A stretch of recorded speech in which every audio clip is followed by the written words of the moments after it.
2 साल से व्यापारियों को चुन चुन के निशाना बनाया जा रहा है। 70 साल तक इन्होंने पटनीटॉप क्यों नहीं डेवलप किया? अब पानी सिर से ऊपर हो गया है। पिछले एक हफ्ते से लगातार जम्मू में जो सबसे बड़ा मुद्दा जो गरमाया हुआ है वो है रिलायंस आउटलेट्स का, और उसको लेकर आपने देखा होगा कि अलग अलग प्रेस कॉन्फ्रेंस जो हैं वो भी की गई, और 22 सितंबर को जम्मू बंद का भी आह्वान किया गया।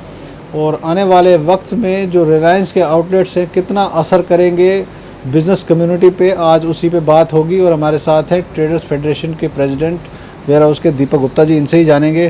दीपक सर, जो सबसे बड़ा मुद्दा जो आपने उठाया था कि 100 आउटलेट्स जो हैं वो जम्मू में खुलेंगे, उसको लेकर पूरे जम्मू में बाद में हड़कंप मच गया, तो क्या लगता है आपको कि सबसे ज़्यादा असर कहाँ होने वाला है? बिल्कुल सही बात आपने कही कि जो सबसे पहले जो रिलायंस आउटलेट इन रिटेल का संज्ञान हमने दिया था प्रेस वार्ता के थ्रू, और इसके ऊपर हमने पूरी स्टडी करके हमने प्रेस वार्ता की थी।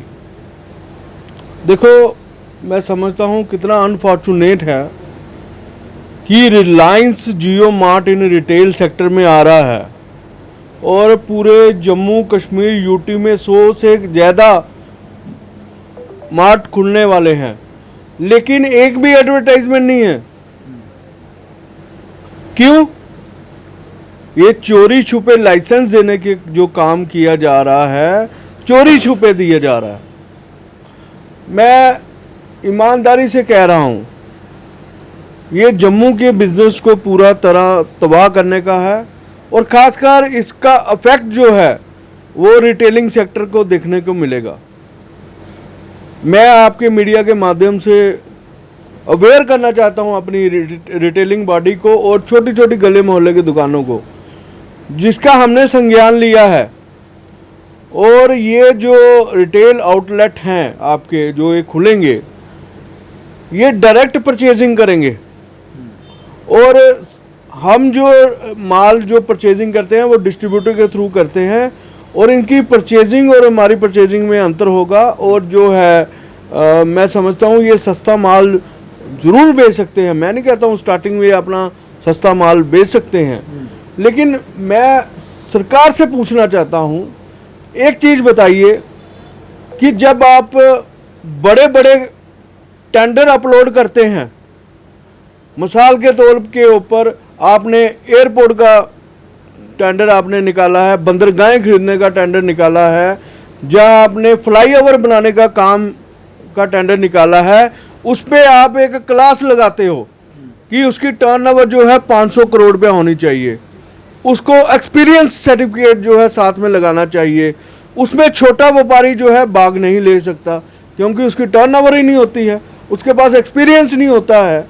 तो जब बड़े काम में छोटा व्यापारी जो है पार्टिसिपेट नहीं कर सकता, तो फिर ये छोटे काम में बड़े लोग क्यों पार्टिसिपेट करें? होना ये चाहिए कि छोटा व्यापारी छोटा काम करे और बड़ा व्यापारी जो है बड़ा काम करे, तभी देश के अंदर विश्वास पैदा होता है और विश्वास का माहौल पैदा होता है।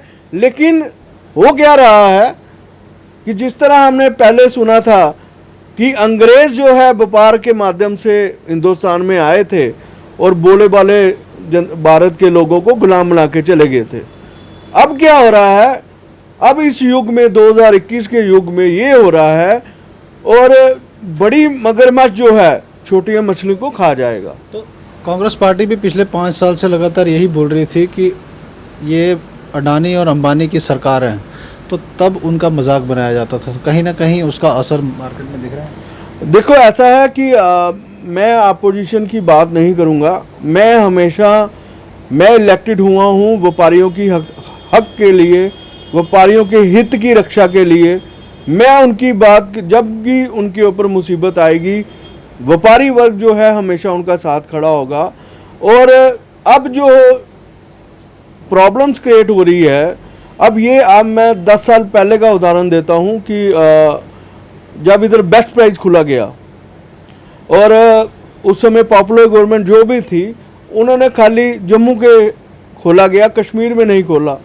उसका असर ये हुआ, मैं यकीन से कह सकता हूँ, मेरे पास पूरी लिस्ट है रिटेलर की, 183 रिटेलर उस साइड के अंदर, नहर की साइड के थे, जो 150 रिटेलर जो है बंद हो गए।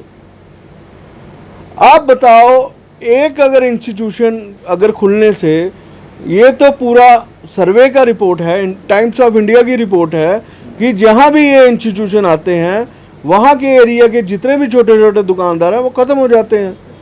अब अगर ये 100 रिटेल आउटलेट जो है जम्मू प्रोविंस के अंदर आएगा, मैं ये कह रहा हूँ कि अब मैं मान लो कि हमारे गांधीनगर में एक आउटलेट खुलता है और गांधीनगर और नानक नगर के एरिया के अंदर आस पड़ोस के अंदर तकरीबन जो है 200 दुकानदार हैं, मैं श्योरिटी से कहता हूँ 180 दुकानदारें बंद हो जाएंगे। तो सर, जो आम जनता है, एज ए कॉमन मैन, ले मैन की बात करें, उनको लगता है कि जब कोई सस्ती चीज़ मिलती है तो वो तो कहते हैं कि आपको क्या प्रॉब्लम है, आप तो कंपटीशन कीजिए, मार्केट में आइए। मगर क्या कैलकुलेशन रहती है, उन लोगों को किस तरीके से कॉन्फिडेंस में लेंगे? क्योंकि जो लोग सोचते हैं कि ठीक है कंपटीशन है, सस्ता माल वो बेच रहे हैं, आप भी सस्ता बेचिए। नहीं, बिल्कुल आप सही कह रहे हैं कि जो कंज्यूमर का राइट है कि सस्ता माल मिलना चाहिए उनका, लेकिन मैं एक संदेश उनको देना चाहता हूँ। अब पंजाब में क्यों नहीं खुलने दिए उन्होंने? कश्मीर में क्यों नहीं खुलने दिए? देखो, ऐसा है कि आप एक चीज बताओ, वॉलमार्ट जो है 27 पूरे हिंदुस्तान में है और गली मोहल्ले का एक 20 घरों को फीड कर रहा है। उसकी परचेजिंग और जो 27 वॉलमार्ट की परचेजिंग होगी उसका अंतर होगा। वो जो है, मैं एक आईटीसी की आटे की एग्जांपल देता हूँ।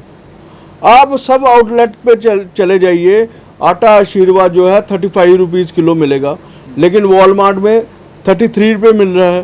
कारण क्या है? उसकी परचेजिंग जो है 32 रुपये की है और जो रिटेलर की जो परचेजिंग है 34 की है। वो 34 वाला 35 बेच रहा है, ये 32 वाला 33 बेच रहा है। लेकिन आपके माध्यम से मैं कंपनियों को भी अवेयर करना चाहता हूं। अब मुहिम जो है इनकी तरफ भी जा रही है। ये जो इनके लिए जो ये इंस्टीट्यूशन है, इनके लिए कंपनियां अलग रेट लगती हैं और आम दुकानदारों के लिए अलग रेट क्यों है? ये भी मुद्दा जो है हमारी मीटिंग में हुआ है, हम इसको भी उठाने वाले हैं कि कंपनी, एक ही कंपनी जो है इन इंस्टीट्यूशन को कम रेट देती है और जनरल मार्केट में जो है अलग रेट होते हैं, वो क्यों है? तो सर, कहीं ना कहीं आपको लग रहा है कि आने वाले वक्त में, अभी इतनी जल्दी नहीं कहता मैं, आने वाले 10-15 सालों में क्या आपको कहीं ना कहीं खतरा लग रहा है?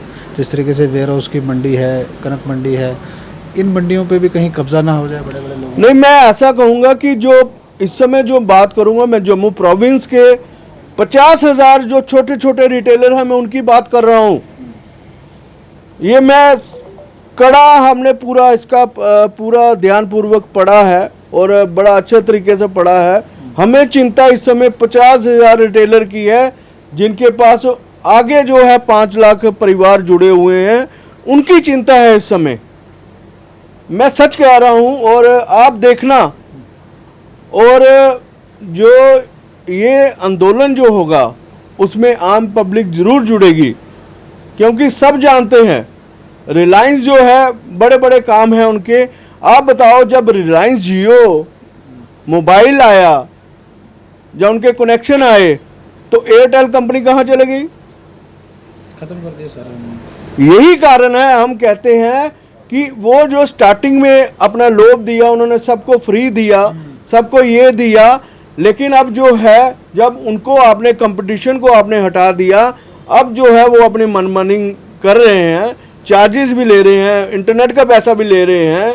देखो, ये जनता को समझना पड़ेगा, हम लोगों को समझना पड़ेगा कि जिनके पास रोजगार नहीं है, कोविड-19 की मार जो है व्यापारियों को हिट की है, ट्रांसपोर्टर को हिट की है।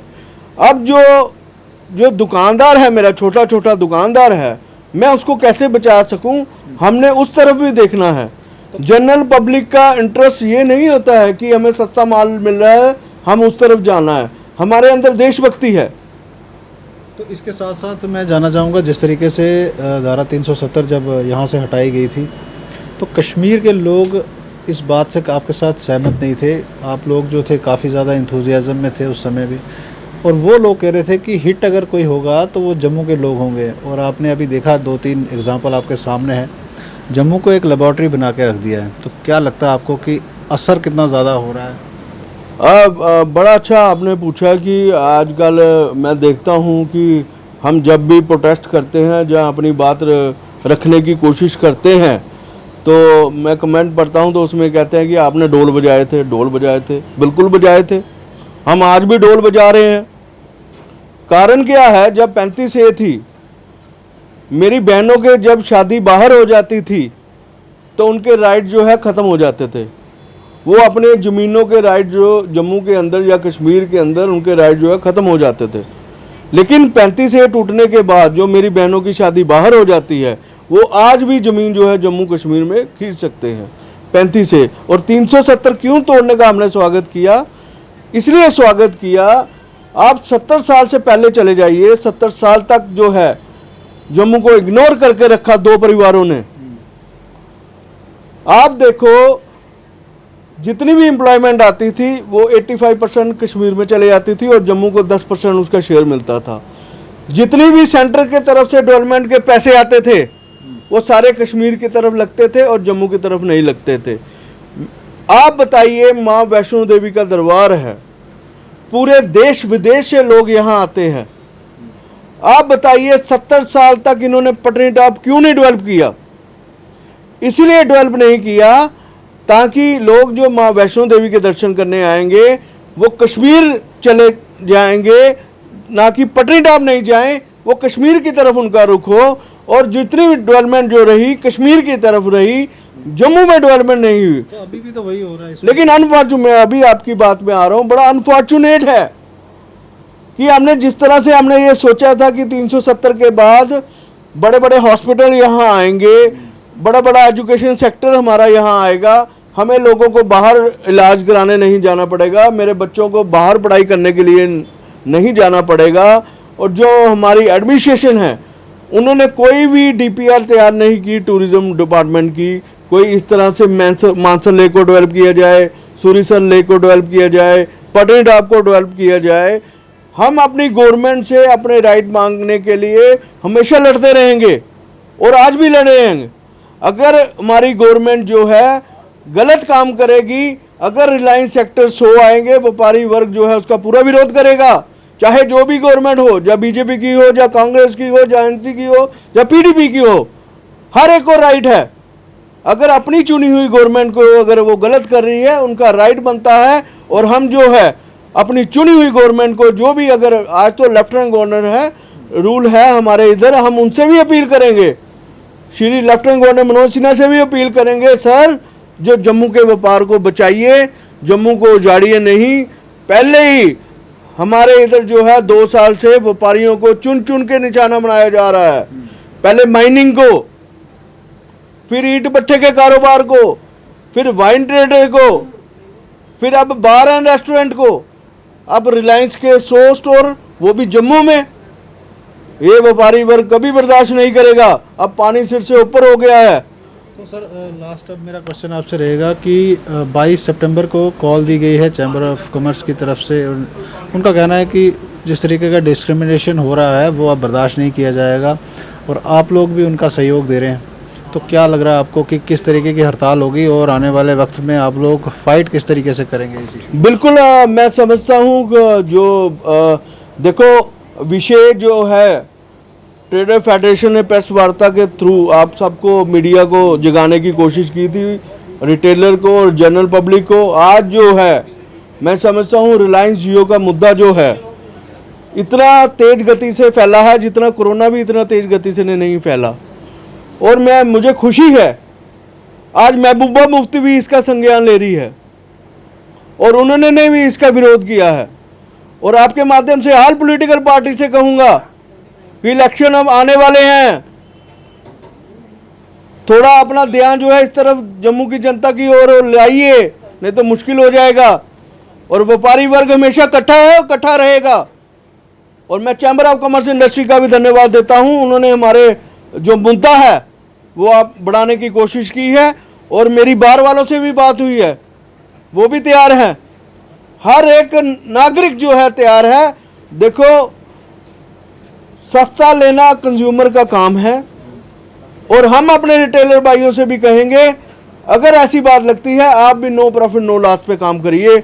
हम जो है जम्मू की जनता को सेवा की बात करेंगे। आप देखो जब कोविड का समय आया, हर एक व्यापारी ने जितनी अपनी हैसियत थी, अपने जो बेरोजगार लोग थे उनका सहयोग दिया।